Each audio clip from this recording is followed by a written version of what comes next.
dinner guests were all sitting around the table discussing life. One man, a CEO, decided to explain the problem with education. He argued, "What's a kid going to learn from someone who decided his best option in life was to become a teacher?"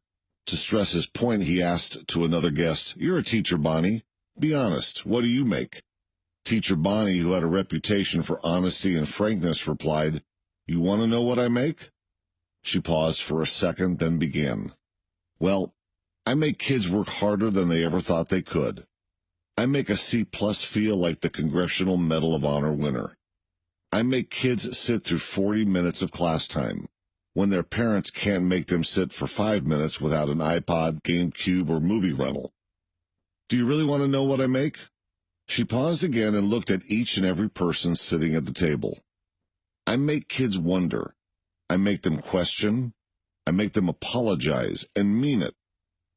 I make them have respect and take responsibility for their actions. I teach them how to write, and then I make them write. Keyboarding isn't everything. I make them read, read, read. I make them show all their work in math. They use their God-given brain, not the man-made calculator. I make my students from other countries learn everything they need to know about English, while preserving their unique cultural identity. I make my classroom a place where all my students feel safe and secure.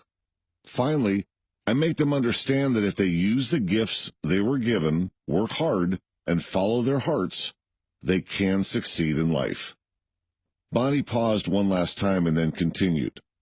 "Then, when people try to judge me by what I make, I can hold my head up high and pay no attention because they are so ignorant. You want to know what I make? I make a difference in all your lives, educating your kids, and preparing them to become CEOs and doctors and engineers. What do you make, Mr. CEO?" His jaw dropped and he went silent. Don't educate your children to be rich. Educate them to be happy, so they know the value of things, not the price.